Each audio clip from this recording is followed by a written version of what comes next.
Students, आज हम पढ़ेंगे मैकेनिज्म ऑफ एसिड रेन कि एसिड रेन जो है वो किस तरह से होती है और इसका क्या मैकेनिज्म है, ये हम आज देखेंगे।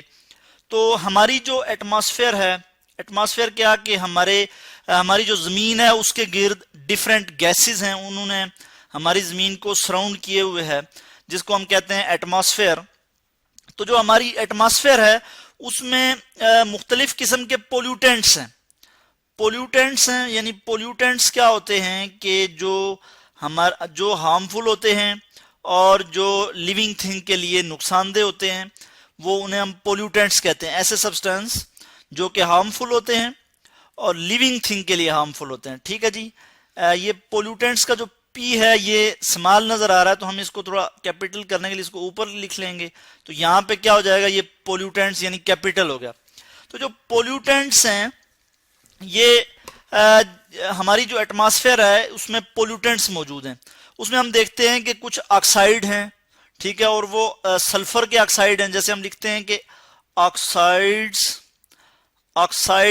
Of sulphur.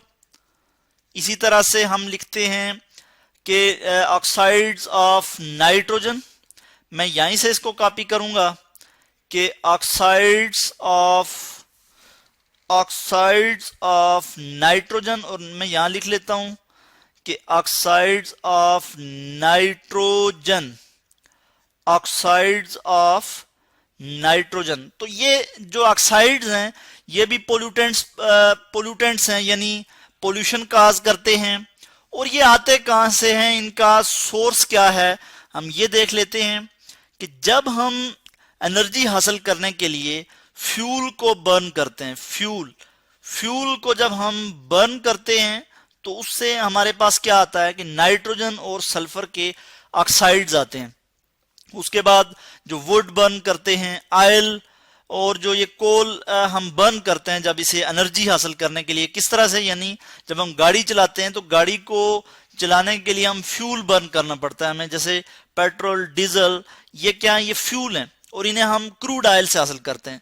इसी तरह रिफाइनरीज में जब हम क्रूड ऑयल यानी खाम तेल जो है उसको जब हम रिफाइनरीज में साफ करते हैं, क्रूड ऑयल, इसको जब हम रिफाइनरीज में साफ करते हैं तो इसमें सल्फर के कंपाउंड्स होते हैं, सल्फर मौजूद होता है। तो वो सल्फर जो है वो जब बर्न होता है तो उसके साथ जो है वो ऑक्सीजन शामिल हो जाता है, यानी वो ऑक्साइड बन जाता है। ऑक्साइड क्या, यानी किसी भी सब्सटेंस के साथ जब ऑक्सीजन मौजूद हो, ऑक्सीजन बाइंड हो, उसे हम ऑक्साइड कहते हैं। सल्फर के ऑक्साइड्स के लिए हम जनरल एक टर्म लिख लेते हैं, यानी हम लिखते हैं SO और यहाँ पे X लिख लेंगे स्मॉल, यानी X का मतलब ये है कि यहाँ पे नंबर ऑफ ऑक्सीजन 2 भी हो सकते हैं, 3 भी हो सकते हैं।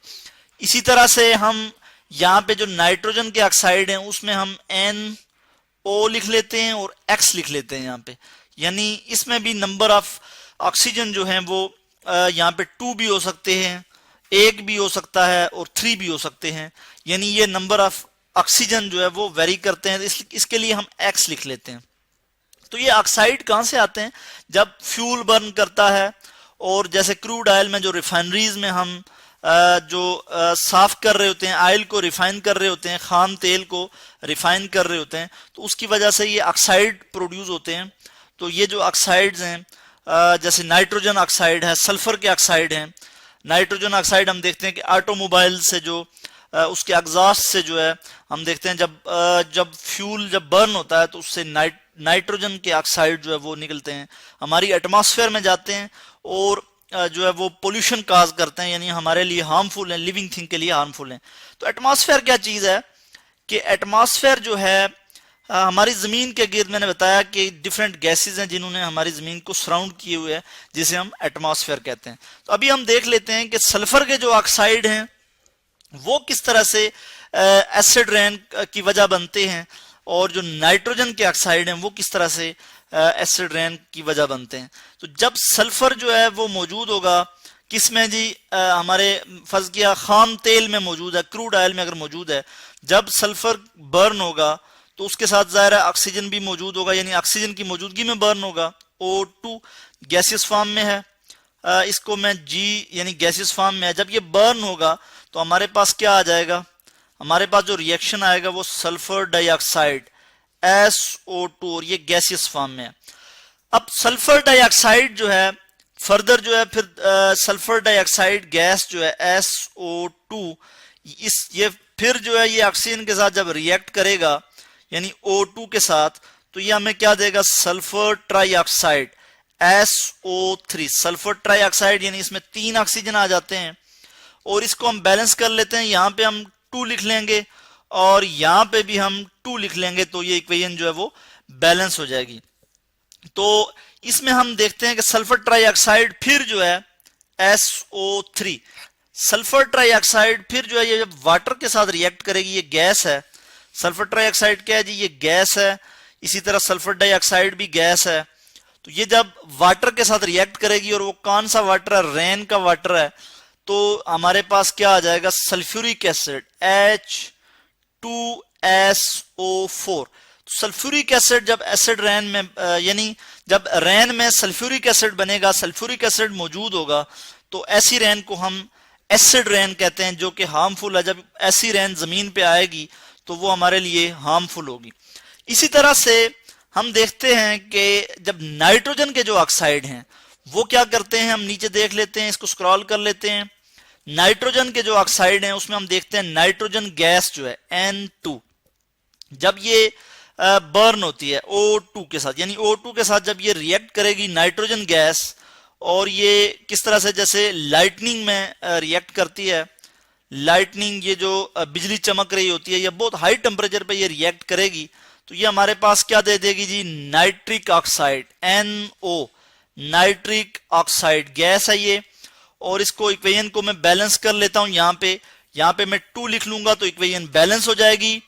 इसी तरह से जो नाइट्रिक ऑक्साइड है ये दोबारा ऑक्सीजन के साथ जब रिएक्ट करेगी NO, और ये रिएक्ट कर रही है किसके साथ, ऑक्सीजन के साथ, O2 के साथ, और हमारे पास क्या आ जाएगा जी, हमारे पास आ जाएगी जी NO2 नाइट्रोजन डाइऑक्साइड।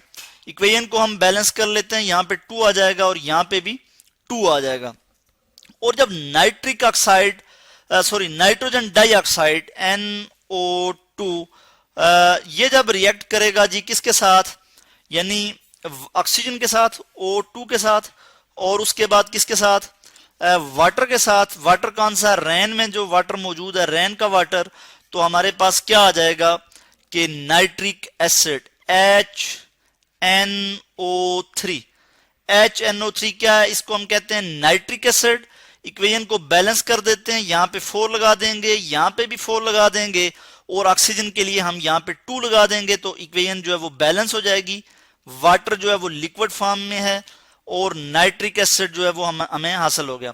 तो इस तरह से हमने देखा कि किस तरह से नाइट्रोजन के जो ऑक्साइड हैं वो जो है वो नाइट्रिक एसिड प्रोड्यूस करते हैं, यानी वो एयर में, हमारी जो एटमॉस्फेयर है उसमें जो रेन वाटर है उसके साथ जब रिएक्ट करते हैं तो नाइट्रिक एसिड प्रोड्यूस करते हैं, जिसको हम कहते हैं रेन वाटर। ठीक है। और सल्फर के जो हैं उसको, सल्फर के जो ऑक्साइड हैं जैसे सल्फर डाइऑक्साइड है या सल्फर ट्राइऑक्साइड है, वो जो है सल्फ्यूरिक एसिड बनाएगा, जो कि क्या है, सल्फ्यूरिक एसिड है। और जब वो रेन में होगा तो हम ऐसी रेन को कहेंगे कि वो एसिडिक रेन है, यानी एसिड रेन है। अब हम देख लेते हैं कार्बन का ऑक्साइड। कार्बन के जो ऑक्साइड हैं उसमें हमारे पास आता है जी कार्बन डाइऑक्साइड CO2। जब ये रिएक्ट करेगा वाटर के साथ, और वाटर कौन सा जी, रेन वाटर, तो हमारे पास क्या आएगा जी, कार्बोनिक एसिड आएगा H2CO3। कार्बोनिक एसिड ये भी एसिड है और ये क्या करेगा जी, ये भी हार्मफुल है, रेन में मौजूद होगा तो ये एसिड रेन काज करेगा। तो ये था जी मैकेनिज्म जो हमने देखा कि एसिड रेन का, कि एसिड रेन किस तरह से काज होती है, किस तरह से जो है नाइट्रोजन के ऑक्साइड, सल्फर के ऑक्साइड जो कि फ्यूल की कंबस्टन से, या फिर जब हम देखते हैं कि ऑयल रिफाइनरीज में जो ऑयल को जब हम रिफाइन करते हैं, क्रूड ऑयल को, उससे जो ऑक्साइड हासिल होते हैं, जैसे सल्फर डाइऑक्साइड, सल्फर के ऑक्साइड हैं, नाइट्रोजन के ऑक्साइड हैं, तो ये जो है किस तरह से जो है एसिड रेन काज करते हैं। तो इन रिएक्शंस की मदद से मैंने आपको दिखाया, होपफुली कि आपको मैकेनिज्म ऑफ एसिड रेन की समझ आई होगी जी।